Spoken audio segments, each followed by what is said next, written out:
Impulse spending isn't a money problem, it's a psychology problem. If you've ever bought something and then thought, why did I do that? You're not stupid. Your brain was trying to solve a feeling, not a financial plan.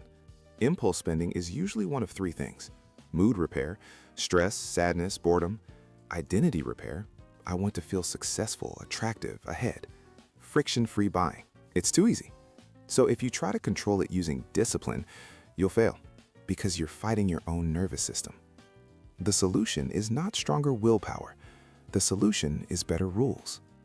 Here's the first truth: impulses are temporary. If you delete them, most of them die. That's why the first rule is the most powerful, the 48-hour rule. For any non-essential purchase, you wait 48 hours.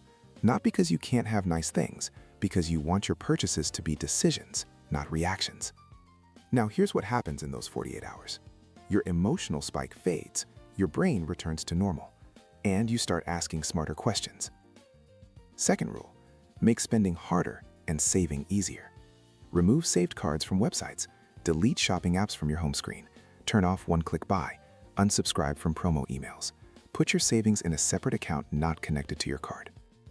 This sounds small, but it works because impulses love frictionless environments. Add friction and the impulse loses power.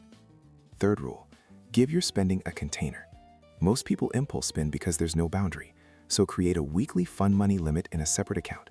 When it hits zero, spending stops naturally. This removes guilt and removes binge cycles, because guilt creates the "I already failed, so I might as well spend more" mentality. Now, the psychology. Most impulse spending is a substitute for rest. People don't buy things because they need them. They buy because they're exhausted and want relief.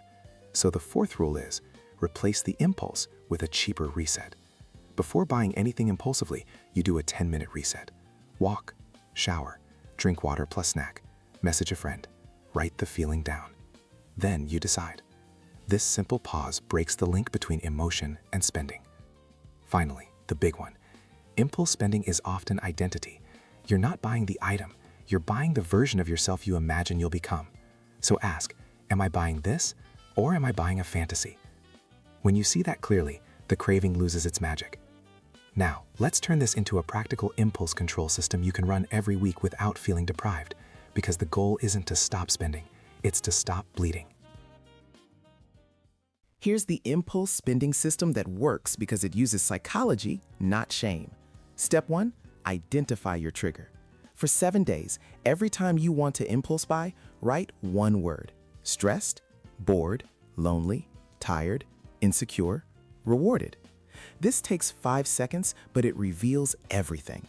Most people discover their spending isn't random, it's predictable. Step 2, build a rule for your trigger. If your trigger is stress, create a stress reset routine.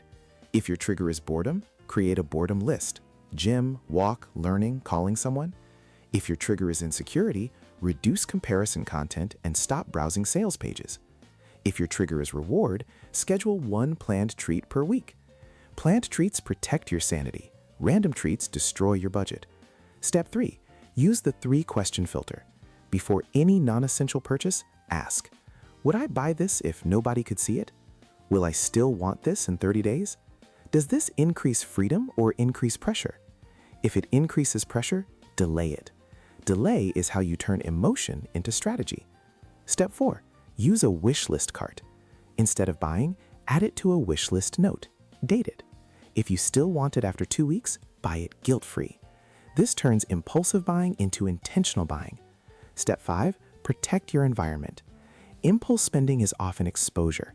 If you constantly see ads, influencer lifestyles, and limited offers, your brain will create fake needs. So reduce exposure. Unfollow shopping triggers, unsubscribe from marketing emails, stop browsing just for fun. Turn off push notifications. Your brain can't crave what it doesn't constantly see. Step 6, replace discipline with identity. Say this: I'm someone who buys intentionally, not I'm someone who can't buy anything. One identity is empowering, the other creates rebellion. And the final key: impulse control isn't about never spending. It's about spending with respect. Respect for your future, respect for your freedom. Because every impulse you resist is not deprivation, it's power. It's proof that you can choose long-term peace over short-term dopamine.